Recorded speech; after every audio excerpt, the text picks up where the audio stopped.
Okay, so we are going to learn a little bit about Picasso today, and then we are going to make our own Picasso portraits. So when we look at a Picasso, I think a lot of people instantly say that he can't draw, that he draws like a child, or, I could do that. So we want to try to understand what he was going for, because Picasso was an early 20th century painter. This is a print that he made. And it's not like he didn't know how to draw. He absolutely knew how to draw in the traditional way, but he was not interested in drawing that way because people had drawn that way and truly mastered it for the past couple of centuries, really. So it was getting old in Picasso's mind, and he wanted to find a new way of seeing and a new way of expressing what he saw on paper. Okay, so imagine that that is your challenge. You don't want to impress people by making things look realistic because that has been done. And so, what he does is, for one thing, he goes to Africa and he explores um, the aesthetic that is popular in a lot of African cultures. And we see that especially in, let me see here if I can get up a good example of some African masks. And we can see how in African masks, they're not realistic. They don't look like actual faces. They're sort of abstracted and stylized, right? And then when we look at his paintings, they kind of have a similar feel. Large, kind of almond shaped eyes, these long, kind of geometric um, nose and mouth shapes. So that's one thing, okay? The other thing he realizes is that when we look at a three-dimensional object and we draw it on our paper, we are not truly seeing the whole thing. So if I'm looking at a cube here, I'm only seeing one, two, three of the sides. And if I draw it, I'm leaving out a lot of information about what that object really has, right?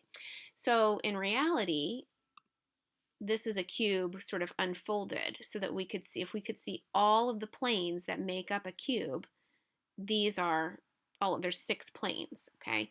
When the cube is all put together like this, we don't see all of them. When we see it from one single angle, we only see 3 planes, but in reality, it has 6 total planes. So Picasso wondered what would happen if we could see all of an object at once.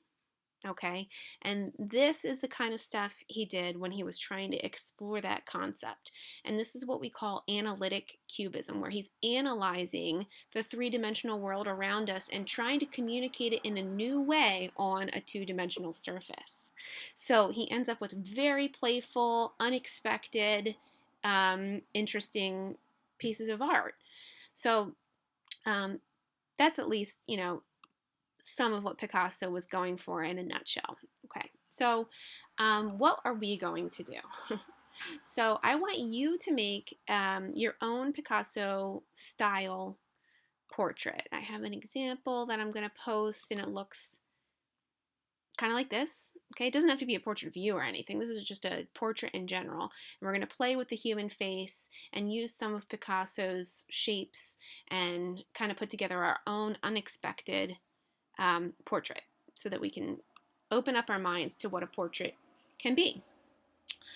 So I have this document posted. This document is not meant to confuse you. It's only meant to give you ideas and help you through the process. So I have this picture of a dice.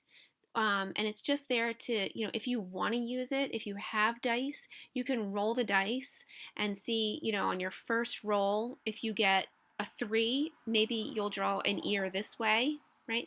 And then on your second roll, if you get a 5, maybe you'll draw your nose this way. Then on your third roll, if you get a 6, you could draw your mouth this way. And you can see how at the bottom, the face is sort of, supposed to be coming together as you add all the parts. You do not have to use the dice and do it that way if you don't want to. You can just, mix and match these parts of the face to put together your own kind of wacky portrait. This page and this page are the same concept, just different um, outcomes with the dice.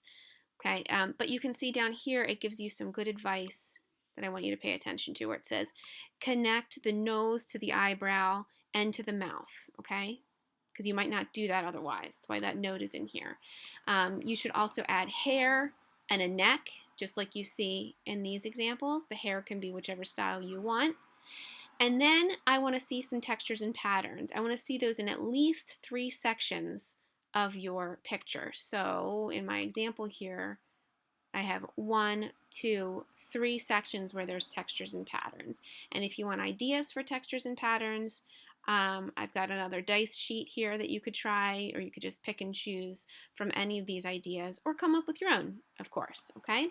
So you're going to do that, and then of course I would love to see that you complete it using color. So maybe you outline it in Sharpie and you color it in with colored pencil. Maybe you outline it in whatever kind of marker or pen you have access to in your house.